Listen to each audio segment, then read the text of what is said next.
But anyway, we have a guest waiting, and I think it calls for a nice little rendition of Butler gets battered everywhere he goes. Butler gets battered everywhere he goes. Everywhere he goes. Butler, how's it going, brother? I'm good. My name changed. I wrote in future champ, and it's been changed to Sean. Someone didn't like that, you know. What was the starting 11 in against Portsmouth back in 2008? That's the home game we're talking about, yeah. It's insane. You guys were getting some gifts from the gods in your memory the other day. It was insane. I was like, what's going on here? I don't remember what I had for dinner last night. These guys remember what they had, what the score was. Both teams. Remember the scores from both teams? It's absolutely insane. It's very impressive, boys. It was very impressive. Well done. Lovely to see you, Shawnee. Yeah, it's good to see you, Sean. It's good to see you. In terms of the game today, how did you assess what happened on that pitch? I thought defensively we were really poor. Offensively, I thought it was quite impressive. It's a bit of like a Aussie Ardiles sort of game.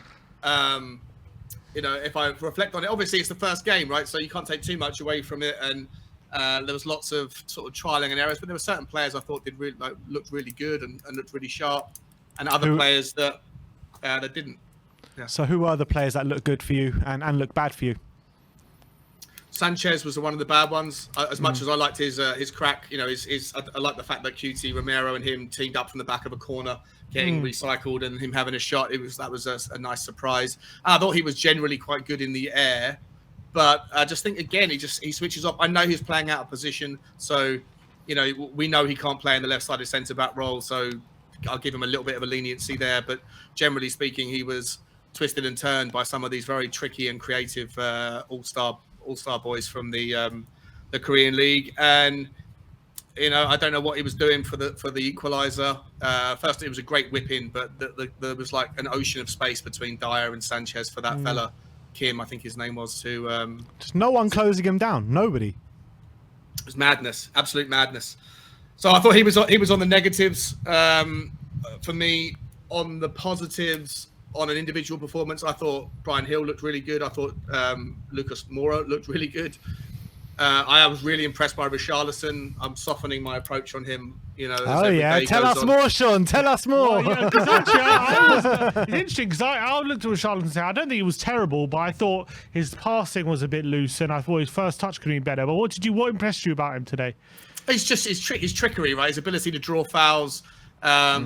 He's just like a bigger, stronger version of like a Lucas Moura. I think he's going to draw an incredible amount of fouls. Maybe that leans into why we signed the free kick specialist coach, the set piece coach, because certainly it would be, if we're going to have players that can draw fouls and can offer us opportunities in that regard, then it would make sense to be able to make use of them. And we're not really a team that's known for doing much with set pieces, so it all adds up a little bit more to me now. I thought he was really good. Obviously, I thought that the chance he had in the first half when he cut inside, and I think the second attempt was a little bit loose. But I just thought, listen, it was a better opening display than I had. But listen, my expectation of him wasn't that high. You know how I've been saying it on my channel. Like I just don't feel the same way as a lot of other people in the community do about Richarlison as a player. But today I was pleasantly surprised. So. In terms of some of the players whose futures are up in the air, you got Emerson, you got obviously Gil, Papa Mate Sarr, maybe like Troy Parrott. How do you think they fared today with a chance to impress and maybe be part of the first team for next season? I thought Emerson actually had a really good game. I thought the area of his a game that we always think is the weakest is his crossing ability, and he put in a really nice low ball in the first half. I thought he was getting forward. I thought there was obviously a clear instruction to press in the first half. That I think he struggled with it a couple of times. I think he got caught out. He pressed a little bit late, and then the ball got passed around him into space behind him once or twice. But I think as the second half of the first half progressed, I thought he got better and better. Like I say, I think his crossing was good. I would have liked to have seen him whip the ball in on that second chance first time. He didn't. He took a touch, and then the moment was gone, and then he ended up having to sort of like do some sort of lofted lob cross towards Richarlison, and then it was able to Richarlison to try and generate all of the power, which obviously was a very difficult thing to do. But I thought Emerson had a really good game. The other players we're talking about, listen, Doherty, I think he's good on the right. I don't like him on the left. I think he becomes very predictable. Every time he gets the ball, he looks to literally come inside so he can open the ball up and turn his body and then use his right foot, which against the Premier League opposition will become incredibly easy to defend against. All they'll do is they'll just show him down the byline, and by taking half a yard inside. And so I don't like Doherty on the left. I like him as a player. I don't like him on the left, and I don't want to see him there for any other reason other than injuries or if needs must. Yeah. I just think it just won't work. Other players, Troy Parrott. I thought Troy Parrott, was quite interesting. I thought he had a couple of moments where he decided to be selfish and I like that. It was good, and he had a couple of good opportunities. The one player that really stood out for me was Harvey White. I thought he was. I didn't even know he was a left centre back or a left wing back or whatever role he was playing. I was under the impression he was under the impression that he's a defensive midfielder, but I thought he was really good in the 20 minutes that he had. I thought he cut out the three attempts that were put down his way. I thought his timing was excellent with his tackles, and I'd like to see more of him. I think he's someone to look forward to seeing how he can develop. Yeah, I know in the under 23s last season, he's a very versatile player. He's played a number of different roles, whether it be a CM kind of box to box role, a CDM, or a left back as well. So he could be a player to keep your eye on. Do you think that with the qualities that you saw today, it's someone that you'd like to see stick around for next season? Well, it's a bit too early to tell. I'd like to see how he does in this. I'd like to see him get a full 45 minutes, maybe even more, in the Seville game, and then if he impresses there, then I'd like to see him against Rangers. I think Rangers will be the first. I think Seville's is a test, is a really good test, but I'd like to see him if he does well in that game. I'd like to see let's see what he does over the rest of the preseason before we make a decision. I just don't know. It's far too early. But like I say, first impressions, really impressed with him. Wasn't that impressed with Pape Sarr. I didn't like the fact that he ducked away from the free kick. He turned his head, or he kind of turned his head off it. Him and Son did not form a very good wall. Well, Sonny was just as fault as well, wasn't he? Yeah. Of course, 100%. But we know. I'm not going to forgive Sonny for that, but I'm gonna.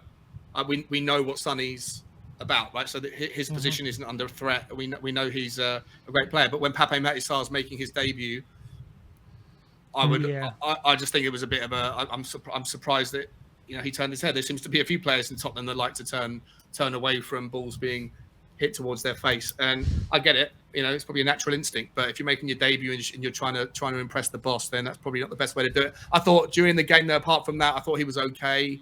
I thought his passing was, he didn't stand out. He certainly didn't make me sit up and take notice of him. Yeah. Let me ask you this about another academy graduate, and Ollie Skip, finally back on the pitch. How good was it to see him back out there? Yeah, great to see him. And I think he started slowly. If I'm honest, I thought Bentancur was certainly more visible in the first 25 minutes. Bentancur looked really busy and was quite aggressive and combative in midfield. And I think Oliver Skip, it took a little bit of time for him to, I guess, build into the game. But as the first half progressed, and I think, the weather, the humidity, whatever, I think all that stuff might have taken its toll on a few of the players as the first half was coming to its end. But I think Oliver Skip grew into the game and he started to spray passes around from about the half an hour mark onwards. And it's great to see him because I do think he's, I love Oliver Skip, and hopefully that injury's behind him. But yeah, just on the 45 minutes that he had, or whatever it was, 50 minutes that he had, I think he started slow. I think Bentancur had the better of it. I gave him 6 out of 10 on the first half, and I gave Bentancur a 7. But I do think that towards the end of the first half, I thought he was a lot more confident and involved in the game. So yeah, it's great, and I can't wait to see him again on Saturday. It's going to be great. And Eric Dyer obviously scored a great goal. Absolutely brilliant finish on his left peg, wasn't it? In terms of, there's always been a lot of talk. There was a lot of talk at the end of last season about how we need people say we need to sign someone to kind of upgrade on Dyer. But what's your opinion right now going into the season? Are you more than happy with Dyer as our starting centre back, or do you still feel like we're desperate for another one right now? I still think we're desperate for another centre back. Not because I'm worried about Dyer. I worry about Sanchez. I worry about Tanganga. I think Tanganga is probably going to be moved away, and I don't care. He doesn't have to be exceptionally better than Eric Dyer, because I like Eric Dyer as a player. I think he offers a lot of leadership, and things that are difficult to find in the market. Would I like us to see another centre back coming in? Yes, but ideally, of course, if it was somebody like, I don't know, a Gvardiol or one of those guys, and of course, go and do whatever you've got to do to get it done. Or a Bremer or whoever else. But if you can't get that, if you can get someone that's just better than Sanchez, then superb. Because I feel like, as much as I don't dislike Sanchez, I just don't trust him. He has moments where he just switches off, and I know today he's playing on the left, so it's not really fair to judge him too harshly. But Sanchez is one of those guys where he can do a job, but 3 or 4 games he can do a job, but then he can make a mistake. And if we're trying to push for real honours, we have to have flawless performances 9 times out of 10, 95 times out of 100. And I just don't think Sanchez is the guy that can do that. Not that he would be a starter anyway, but just in case there's an injury to Romero, just in case there's an injury to Dyer, then you are going to have to put him in. And for me, he's just not consistent enough or trustworthy or reliable enough. So I want to see a centre-back. Sorry, it's a long-winded answer, but yes, I do. 100% I do.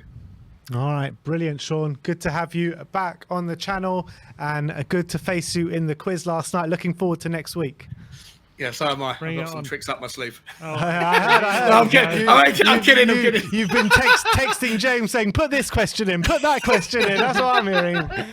Yeah. Well, you got to do what you got to do when you're facing the best, Love you guys. See you soon. Cheers. See you later, mate. Nice one. Big up.